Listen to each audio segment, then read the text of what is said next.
7:30 de la mañana. Mi próxima invitada vía telefónica es Mariclén Stelling, socióloga y analista de medios, profesora de la Universidad Católica Andrés Bello. Bueno, mi profesora de introducción al estudio de la sociedad y de sociología política. Profesora, ¿cómo pasan los años? Bueno, no me lo digas a mí.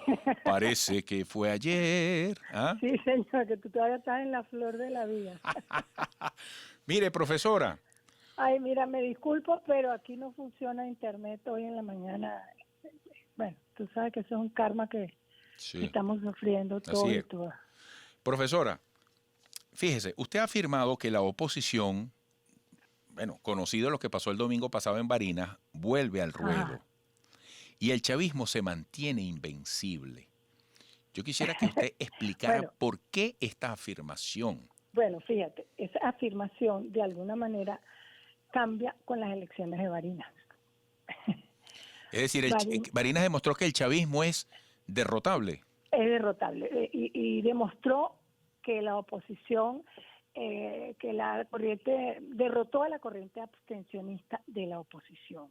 Fíjate tú, eso lo había yo afirmado en momentos anteriores. Barinas es una suerte de laboratorio ético, político, electoral. ¿Por qué lo digo ético? Porque yo creo que aquí hay problemas ético-políticos en ambos bandos. Había como una especie de triunfalismo del chavismo que de alguna manera, iba triunfalista a las elecciones, pero creo que generaba un efecto perverso al interno, que es el hecho de que somos invencibles, de que ganamos siempre, de que el otro es derrotable, etcétera, etcétera. Y por el lado de la oposición, en el análisis que yo hice la semana pasada por un periódico donde yo escribo los domingos, yo hablaba que había la oposición vive en un proceso de implosión,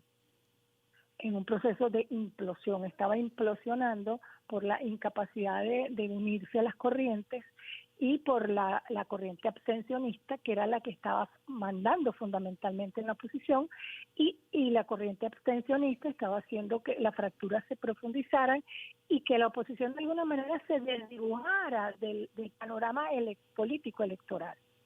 Barinas creo que es un laboratorio político de donde tienen que aprender tanto los dos bloques políticos, tanto la oposición, porque para la oposición, en mi opinión, hay un antes y un después.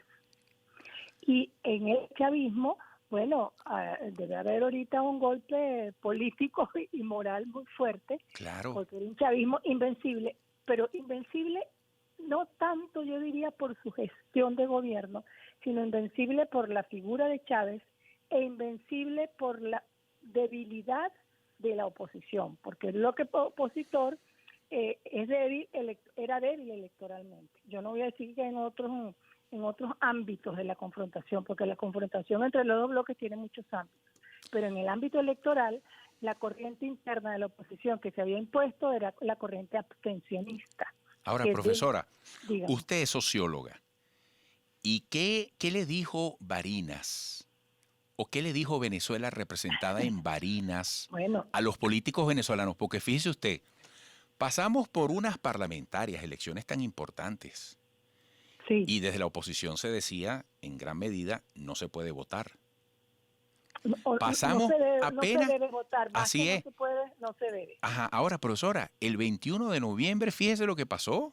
El 21 de noviembre. Claro. Y mire qué resultado tan contrastante en tan poquito tiempo después del 9 de enero.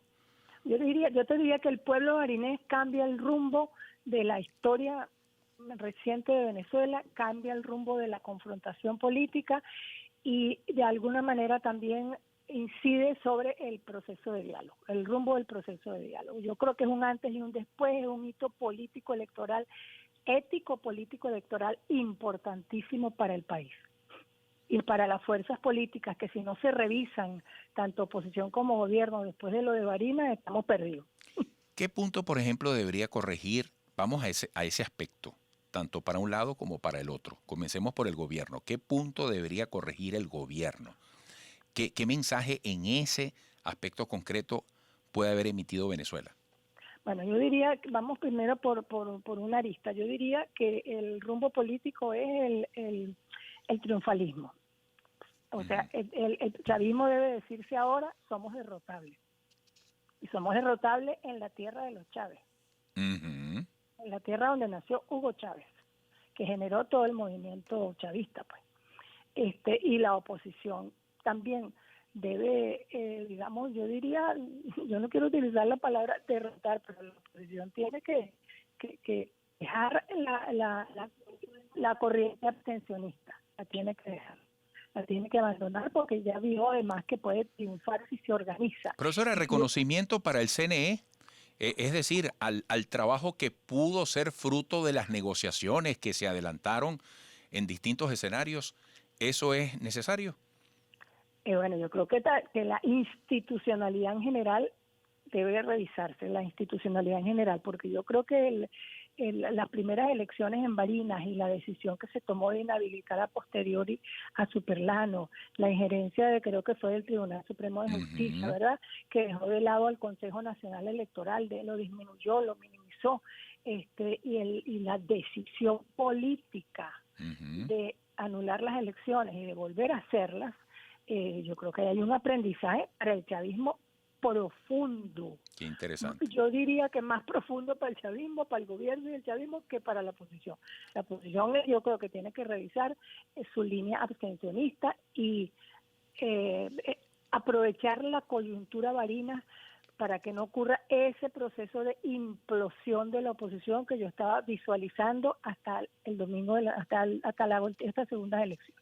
Yo estaba visualizando y lo escribí que ahí hay un proceso de implosión política, partiéndose en pedazos, desdibujándose como fuerza política, debilitándose. Yo creo que ahora tiene que haber una suerte de congreso o reunión en la oposición y derrotar de una vez por todas la corriente abstencionista, y yo creo que la oposición tiene que renovar su liderazgo probablemente interno, y ambos bloques se tienen que revisar, porque Barinas le habló a la confrontación política, le habló al gobierno, le habló a la oposición y le habló a la institucionalidad. Sí.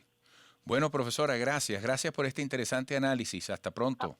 A ti, Rafa, y a tu coequipo, muchísimas gracias. Mariclén Stelling, socióloga y analista de medios, profesora de la Universidad Católica Andrés Bello. 7:38.